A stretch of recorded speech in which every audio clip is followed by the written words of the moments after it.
প্রকৃতির এই মিলন মেলায় মাঝে মাঝে মন চায় নিজেকে হারিয়ে ফেলি, অদৃশ্য হয়ে যাই, এমন কোথাও গিয়ে উঠি যেখানে আসলে আমাকে কেউ চিনবে না। আমি এই মুহূর্তে যেখানে দাঁড়িয়ে আছি এটা চট্টগ্রামের একটা পাহাড়ি এলাকার ভিতরে আছে। তো নাম বলতে চাচ্ছি না, কারণ আমি একটা বাংলো বাড়ির উপরে দাঁড়িয়ে আছি যেটা নির্মাণাধীন কাজ চলতেছে বর্তমানে। তো চারপাশে যদি আপনাদের একটু দেখাই, চারপাশে আছে উঁচু উঁচু বিল্ডিং যেগুলো মানুষ তৈরি করেছে।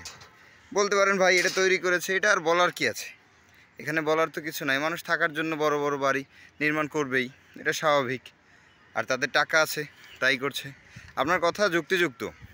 এখানে আসলে বলার মতন অনেক কিছু আছে যেটা আপনি কল্পনা করতে পারতেছেন না। কেননা আমি এই মুহূর্তে যেখানে দাঁড়িয়ে আছি, একটা সময় ছিল এখানে ছিল একটা পাহাড়, এবং আমার আশেপাশে যে গাছগুলো দেখতেছেন এগুলো আসলে বলতে পারেন প্রাকৃতিক গাছ, কারো বপন করা গাছ নয়। দুই একটা নারিকেল গাছটা বপন করা হতে পারে, কিন্তু বাকি সবগুলোই প্রায় প্রাকৃতিক গাছ। আমি অপর একটা সাইড দেখাবো আপনাদের, যে সাইডে এখনও আসলে সেই ঘন গাছপালা এখনও আছে, গাছপালা দ্বারা আবৃত করা আছে, যেগুলো এখনও মানুষ কাটে না এবং নির্মাণ করে না এমন কিছু, তবে ফাঁকে ফাঁকে নির্মাণ করেছে।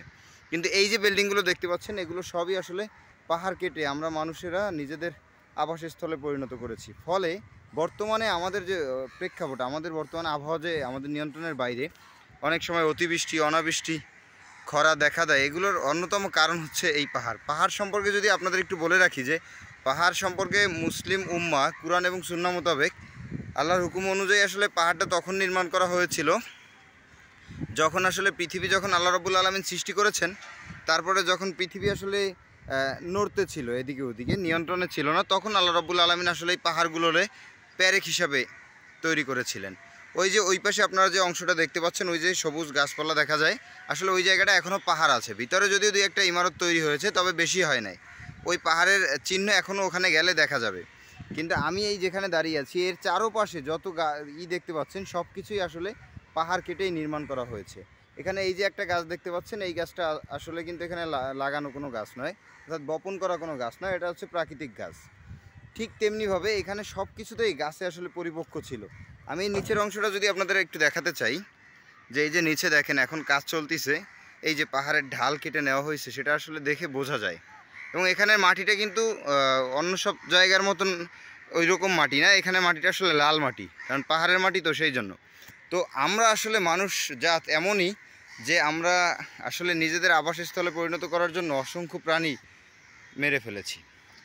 বলতে পারেন এই যে গাছপালা কেটে ফেলার কারণে, পাহাড়গুলো ধ্বংস করে দেওয়ার কারণে অনেক প্রাণী আসলে হারিয়ে গেছে। বৈচিত্র্যময় এই পৃথিবীতে আসলে অনেক কিছুই আছে, কিন্তু আমরা দেখতে পাইনি কিছু। এখানে শুধুমাত্র যদি আপনি এখন দেখতে চান যে পাহাড়ি অঞ্চলে যেহেতু আছে অনেক পাখি বা অনেক থাকবে, আসলে এখানে হ্যাঁ অনেক সময় দেখা যায় কিছু কিছু কাঠবিড়ালি দেখা যায় এবং কাকের সমারোহ। এই যে কাক আমার সাথে সাথে উড়ে বেড়াচ্ছে, প্রচুর কাক। তো আসলে এই যে আমি অ্যাকচুয়ালি যে বিষয়টা নিয়ে কথা বলতে চাইছিলাম, যে আমরা আসলে প্রকৃতিকে ধ্বংস করে দিয়েছি, প্রতিনিয়তই ধ্বংস করে যাচ্ছি, এবং এই ধ্বংসের ফলে প্রকৃতিও আমাদের থেকে দূরে সরে যাচ্ছে। ফলবর্তীতে আবহাওয়া হচ্ছে আমাদের জন্য আসলে